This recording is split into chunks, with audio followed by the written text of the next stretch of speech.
Hi everyone and welcome back to LL Sports TV and more crucially episode 12 I believe of Keep It in the Family, and joining me on the show today I've got my beautiful niece in the building, Kenyah. You may know her as the daughter of Robbie and she's here. We're going to talk about Arsenal, their travails, what's going on and what's basically what's going to happen now. Let's start by saying the game on Saturday, Arsenal 0, West Ham 1. For me, comfortably Arsenal's worst performance of the season.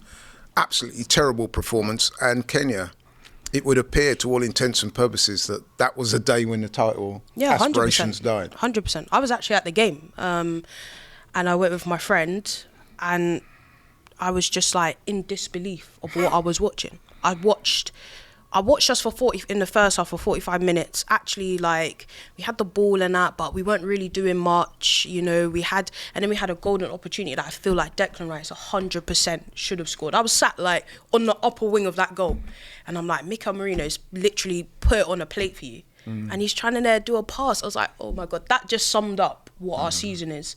Pass, shoot. Like, it was so frustrating. And then I watched another half of us just no imagination. Couldn't think of anything different. Like I said in our preview, remember I said West Ham have only conceded 4 goals from crosses, and we persisted for 90 minutes to cross into the box. That is their one defensive area that they're really strong at, and we're like, yeah, we're just gonna keep doing it. No, run at your fullbacks, run at your centre backs, give them something to do. And they weren't troubled at all. Like, I was very disappointed and I was very angry. And I was like, I wish I just stayed at home. I wish I didn't even bother going. I mean, we do have to give West Ham some credit. We do have to say great. that Graham Potter got his tactics absolutely spot on. I think it's the 3rd time out of 4 meetings now he's outmanoeuvred Mikel Arteta. They set the team up well. I mean, it weren't rocket science. It weren't rocket science. It's 2 blocks of 4, low block, and, you know, the rest takes care of itself. Exactly. And like you said, Arsenal were utterly toothless up front. Personally, I thought it was a mistake to start with Marino. Yeah, we said that as well. We both said that we'd start that Sterling. Element of surprise had been lost. Exactly. But nevertheless, it was a dire day in the office. And it cost, not just, I don't want to say like fully cost us, but any hope that you had left is gone. There's no title, there's no winning the league. Like, it was just so disappointing as fans, because I feel like we've just been so sorely let down by almost everyone in the club. I don't want to like blame the players too much, because I feel like, you know what, they were also left short as well. Like, they weren't given the cover. Like someone like an Odegaard, for example, who's so gassed out. We should be able to take someone off the bench and say, right, he's right now not in a run of form. Let's play you instead. We left all these guys bone dry. And we're expecting them for how many games, like 50 games a season, to like perform in the highest level. But I think the manager and the board now, you know, when you lose and drop points, fans are going to be saying, well, why didn't you? And they have to hold that one. Absolutely. And I thought it was noticeable as well. We looked at the ground 10 minutes to go in that game. I saw people leaving. Everybody was leaving. And it just had that air of finality after the game. You looked at that and you thought, this was the day that the title dream unfortunately died. And 100%. When it came to the game the next day against Liverpool, I knew Liverpool were not going to lose to Man City, and even if they did, I thought, you know what, it doesn't matter. The way we're playing is not. So I think the title dream is dead, and so man. Yeah, it's just very disappointing when you watch last season and you saw how good we were. We went in that run to the title, we only lost 1 game, we drew once, and we won we won all the rest, and we were just so good. And we kind of got to the end of the season and we got to the last day, and it's like, you know what, fair play, boys, you know, you just missed out. We saw the quality in the team and said, this team can actually win things. And I'm looking at the team this season, I'm like, we've regressed, we've gone backwards, we've not stepped forward.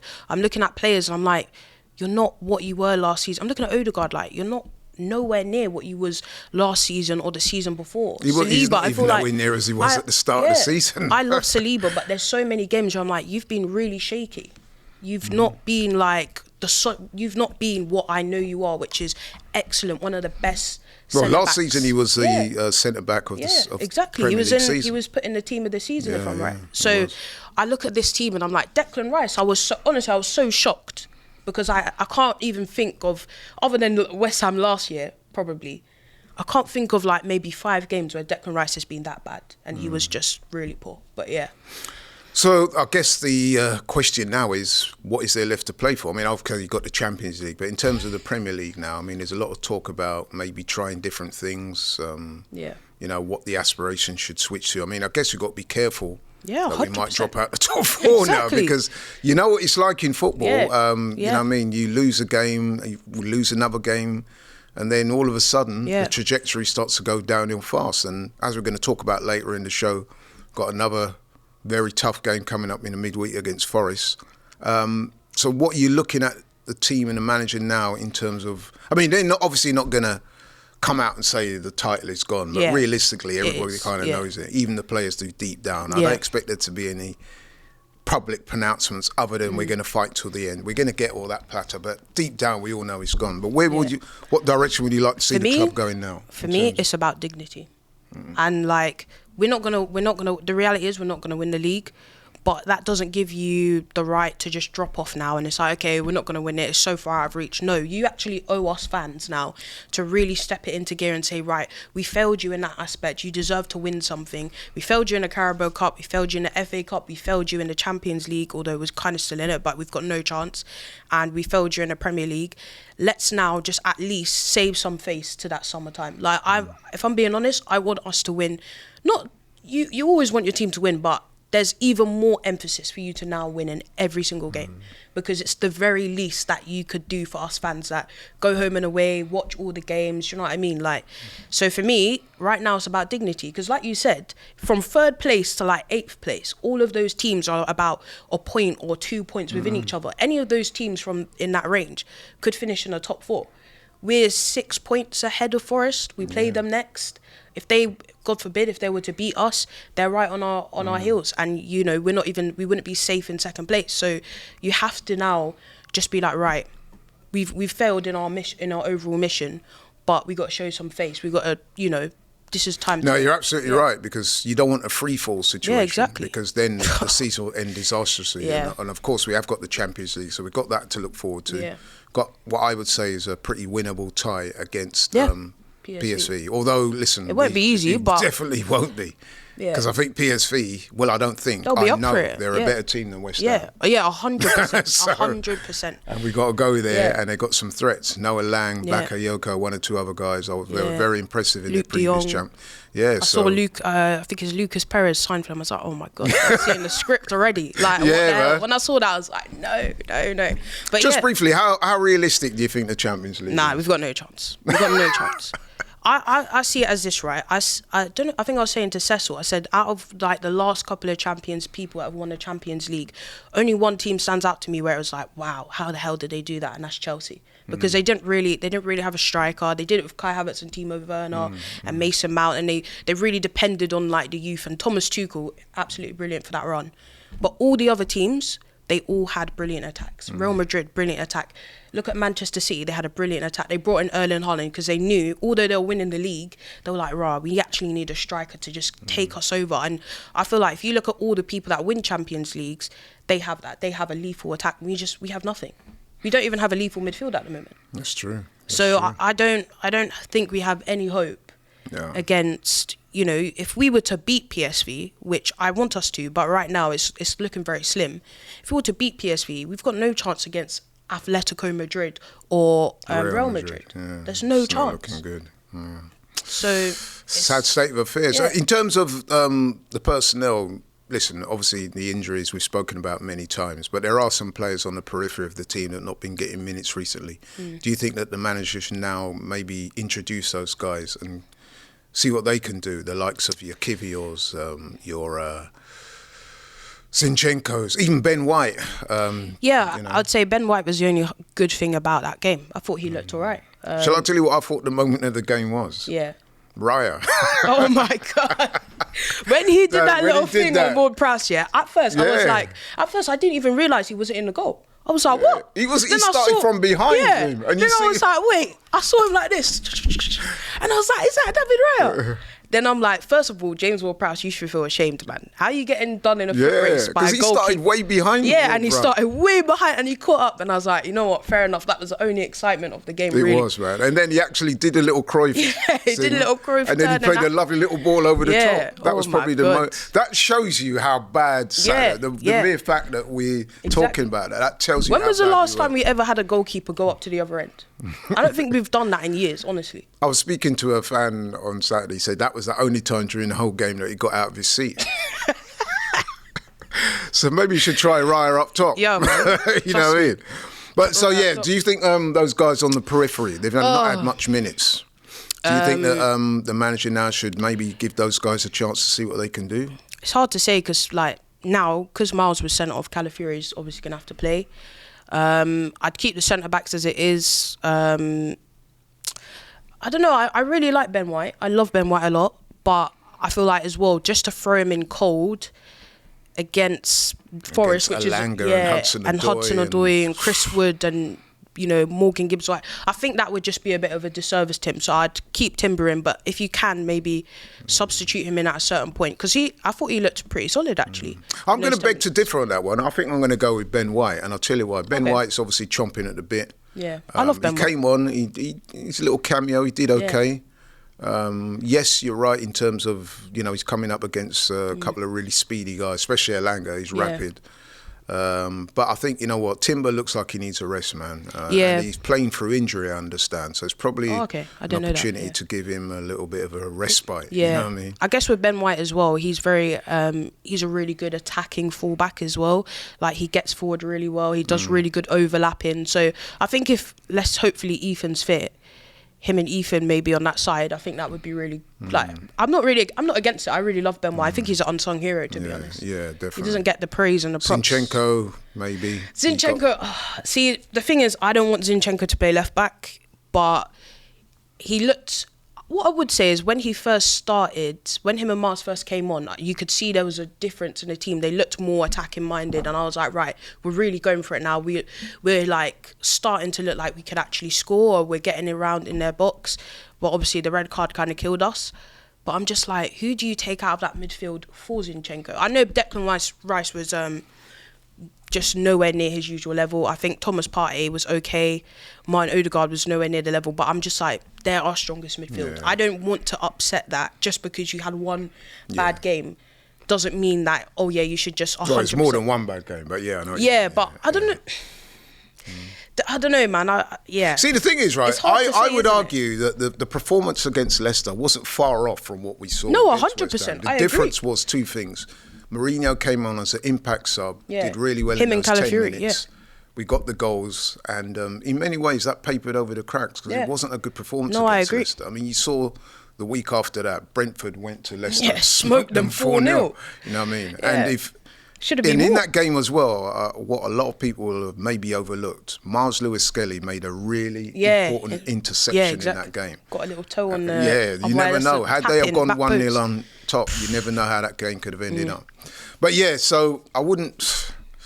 It's hard to say, the thing is we don't really have the privilege of tinkering around this team. No. Like, if we were like... I know we're out of the title race now, but let's say we were like 9 points clear of Forest. I'm not saying that you sacrifice that game at all. You definitely go to win that game. Oh yeah. But if you put in Ben White, if I saw Ben White on the starting, I wouldn't be very angry at that because I know his quality and I know that he's good enough.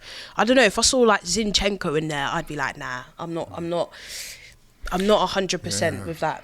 That worries me. It doesn't fill you with confidence. Yeah, that really worries me, and I feel like that Nottingham Forest team, they're a very strong physical team. Yeah. We saw, they lost to Newcastle, but they nearly came back. Yeah, well, that was the difference, isn't it? They lost, but let's be honest, they went down fighting. Yeah, exactly. I saw that game. Exactly. And, they had Newcastle hanging at the end. 100%. Whereas with us, the fans are walking out after 75 minutes.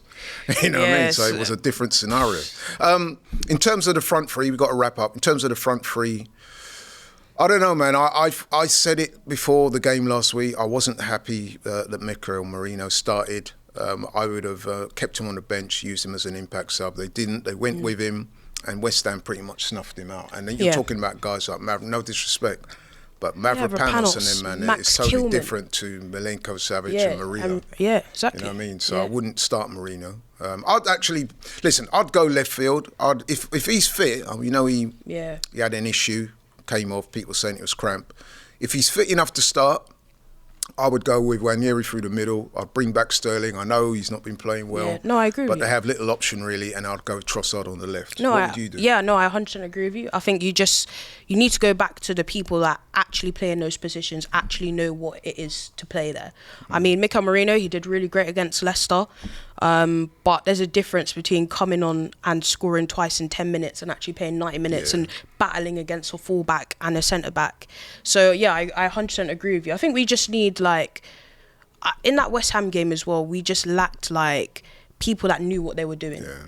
Like, I know Raheem Sterling's not being anywhere near the level, but at least he knows what a winger should be doing. He knows how to get around the person, and like he knows what type of body language is expected of a winger. Whereas Mikel Merino, like you said, he's never played that before, so he's just completely out of his depth. Yeah. And I think it would be too harsh for us to now. It's not fair on him. Yeah, it's not fair on him whatsoever. So he was an unknown quantity for the Leicester game. No one knew what that was going to happen. Nobody knew. We were all shocked. Least of all the Leicester defenders, we were all shocked. He took them by surprise, and fair play. Yeah. But I think you'll find that once the West Ham game came around, they'd already planned for that. Yeah, exactly. Exactly. So, and I think Forest even more so. Yeah. I think I don't see him getting much change out of those guys starting. Yeah. But coming off the bench, I think, you never know. But definitely not starting. Of course, Miles Skelly's out. He got sent off. Yeah, he got sent off. No arguments about the sending off? No arguments. I saw it at the time. I said to my friend, when I saw the yellow card, I said, yeah, the referee's bottled it. I was like, the referee obviously felt afraid to send him off because of all the red cards we've had. I said, that's the one where I can't argue that one. Yeah. As soon as you saw the replay, you think, he's gone. I saw them put up video assistant referee on the thing. I said, he's gone, man. He's gone. He was stood there like, he was just stood there like this, I felt scratching his head. Yeah. And I was like, I feel sorry for the kid because he's great, but it was a red card. Okay then, prediction time. Notts Forest against Arsenal Wednesday. It's an away game. It's going to be one of those. It's a bit of a cauldron, Forest can be. Yeah. And they've had a couple of adverse results. They're going to be looking for some get back. Difficult game, man. I mean, I'm going to say my piece before I bring in Kenyah. I think if we get out of there with a draw, I think they will probably take it. Although, listen, I'm sure the Arsenal players, they've got a certain amount of pride. They're going to want to go out there and show everybody that we're not as bad as we were on Saturday. But even so, I think Forest, they're going to be very difficult to beat. And I think I'm looking at a draw. I hope I'm wrong and we get the win. But if you ask me to be honest and give a prediction, I'm going to say 2-2. Yeah. I agree with you. I actually do think we're going to draw, but I'm going to predict a win anyways. I'm going to say a 2-1 win. We have to win. I feel like it will probably end up as a draw though. So guys, there you have it. That's mine and Kenyah's thoughts. What are you? What's your thoughts? Has the title gone? I think pretty much we can all agree. But what direction do you want to see Arsenal go from here? Obviously, they owe it to the fans, the club, and everything to give it their best and try and win as many games as possible.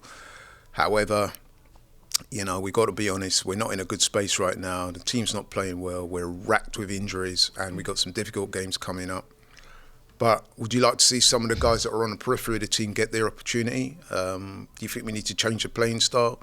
Let us know what you think. Myself and Kenyah have had our thoughts. I want to hear yours. Thank you so much for watching the show today. Thank you for Kenyah for coming on. Really appreciate it. Please, if you're new to the channel, please like, share and subscribe. We are out and we'll see you soon. Take care. Peace.